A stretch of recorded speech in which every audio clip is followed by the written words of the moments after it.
Welcome everyone. Then today we will explore the competency one. Then before moving the session, okay. Then අපි computer එක ගැන කතා කරන්න ඉස්සෙල්ලා අපි ඉස්සෙල්ලාම බලමු සිස්ටම් එකක් කියන්නේ මොකක්ද කියලා. එතකොට සිස්ටම් එකක් කියන්නේ අපේ ඉලක්කයකට ළඟා වීමට අපි කටයුතු කරන සංරචක සමුදායක් තමයි අපි පද්ධතියක් කියලා හඳුන්වන්නේ. එහෙම නැත්නම් සිස්ටම් එකක් කියලා හඳුන්වන්නේ. එතකොට උදාහරණයක් ගත්තොත් කා එකක්. එතකොට කා එකේ එන්ජිම තියෙනවා. නේද? එතකොට තව ස්ටීරින් වීල් තියෙනවා. එතකොට ඒ වගේ කොටස් එකිනෙකට කනෙක්ට් වෙලා තියෙන්නේ. එතකොට ඒ වගේ අපි පදකනක පද්ධතියේ IPO මොඩල් එක තියෙනවා. එතකොට input versus output. එතකොට මේ මොඩල් එකෙන් අපිට දත්ත පද්ධතියකින් ගලා යාමෙන් ක්‍රියාවලිය තේරුම් ගන්න පුළුවන්.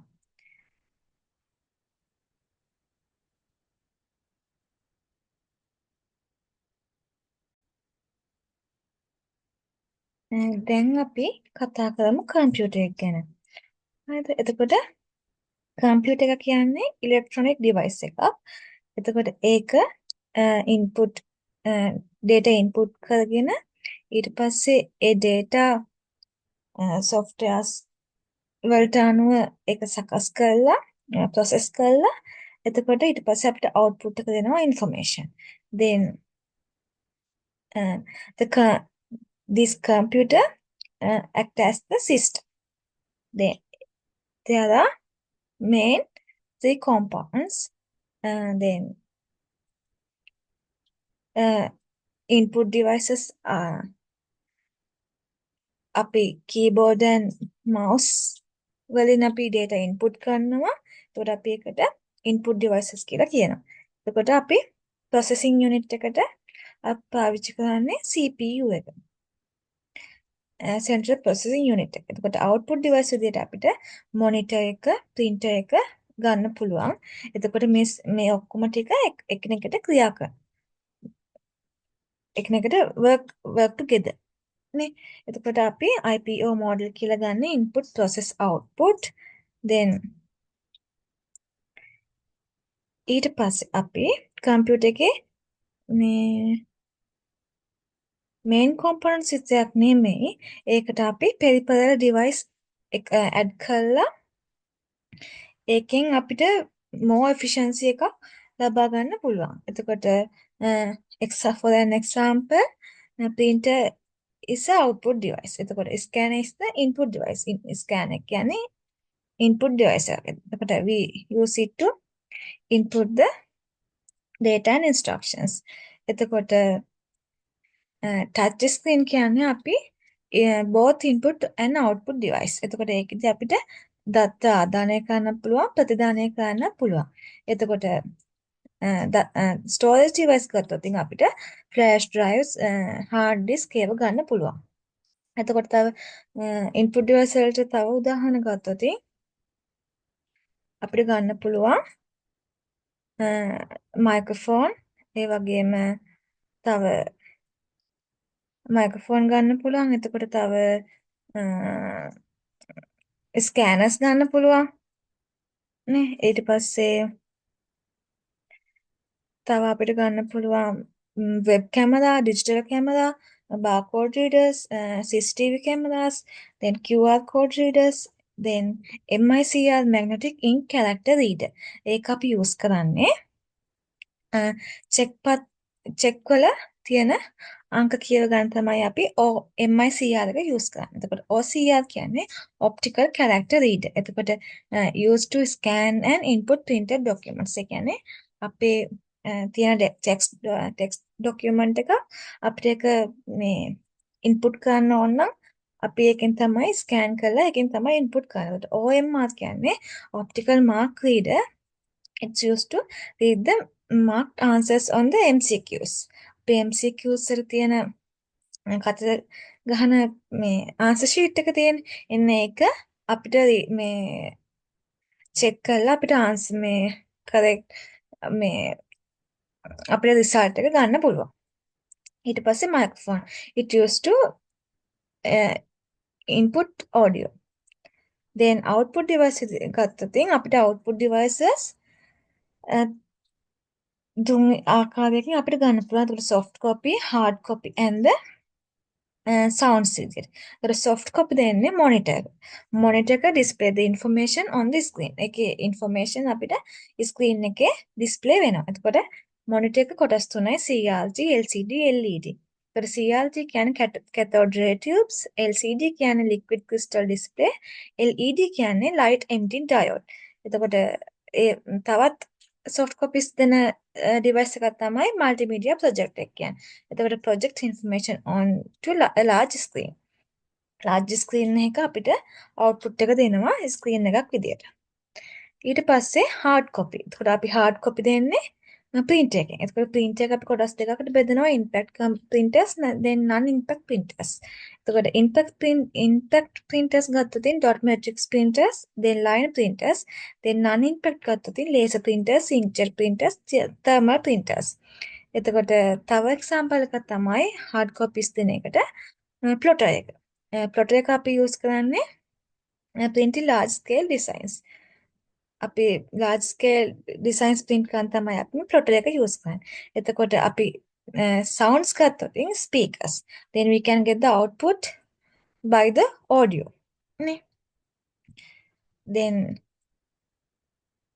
ඊට පස්සේ අපි බලමු computer memory. එතකොට computer memory කියන්නේ computer එකට compulsory අවශ්‍ය part එකක්. එතකොට අපි මේ memory එක කොටස් දෙකකට බෙදනවා volatile memory and the non volatile memory කියලා. එතකොට volatile memory එක ගත්තොත් RAM කියන එක volatile memory එකක්. එතකොට ඒක අපේ මේ power එක අපෙන් මේ power එක දැන් මේ විසන්ධි වුණාම ඒකේ දත්ත නැති වෙලා යනවා. එතකොට ROM මේ hard disk එකයි ගත්තොත් ඒක non volatile memory එකක්. එතකොට ඒකෙදි අපේ දත්ත ආරක්ෂිතව ගබඩා වෙලා තියෙනවා. එතකොට ඒක අපේ තියෙන දත්ත හානියක් වෙන්නේ නැහැ. ඒකේ දත්ත ආරක්ෂා වෙලා තියෙනවා. එතකොට මේකෙන් අපිට තේරුම් ගන්න පුළුවන් අපේ පරිගණකයට ඉක්මනින් process cycle එකට වෙන විදිය අපිට තේරුම් ගන්න පුළුවන්. එතකොට next one is software. එතකොට අපිට softwares වලින් මේ අපේ පරිගණක කම්පියුටර් එකට ඕන වෙන අපිට වැදගත් වෙන භාවිතයන් අපිට කතා කරන්න පුළුවන්. එතකොට mainly අපිට අපි මේක කොටස් දෙකකට බෙදනවා application software and system software කියලා. එතකොට application software ගත්තොත් Microsoft Word, web browser කියන application software පාවිච්චි කරනවා. එතකොට ඒ application software ඒව උදාහරණ ඒව තමයි.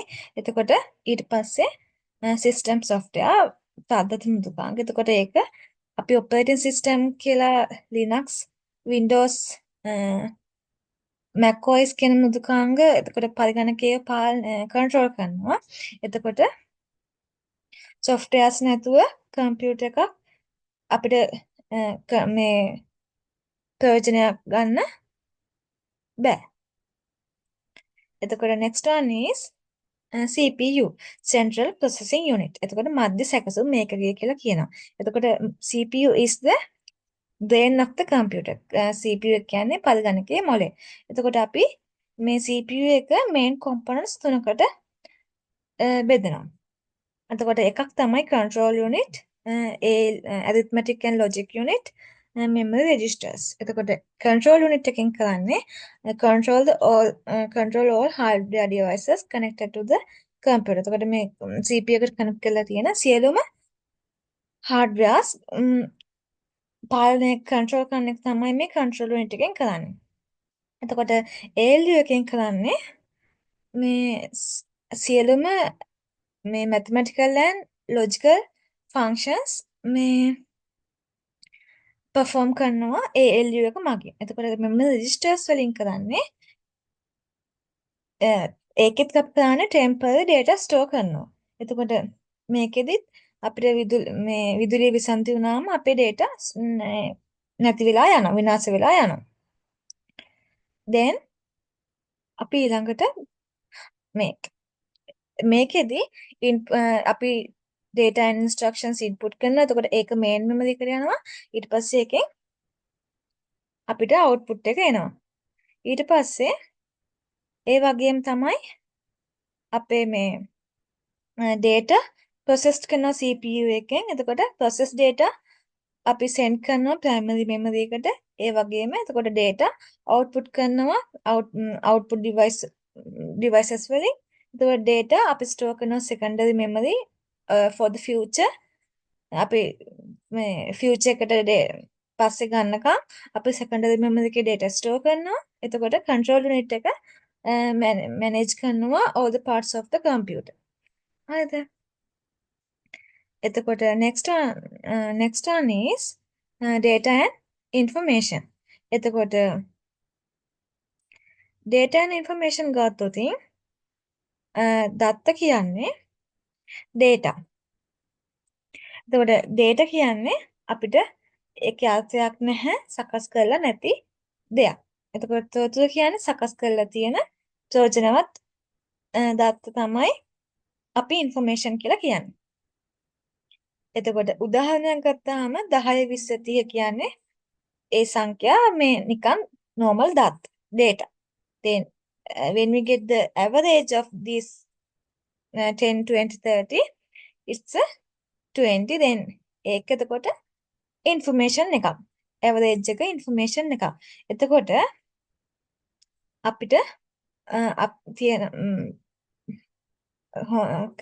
good information එක characteristics මොනවද කියලා බලමු. එතකොට අපේ ඒවා නිවැරදි වෙන්න ඕනේ. එතකොට සම්පූර්ණ වෙන්න ඕන තොරතුරක්. ඊට පස්සේ දැන් තියෙන කාලෙට යාවත් කාලීන වෙන්න ඕනේ. එතකොට විශ්වසනීය වෙන්නත් ඕනේ. ඊට පස්සේ පහසුවෙන් අපිට ලබා ගන්න පුළුවන් වෙන්නත් ඕනේ.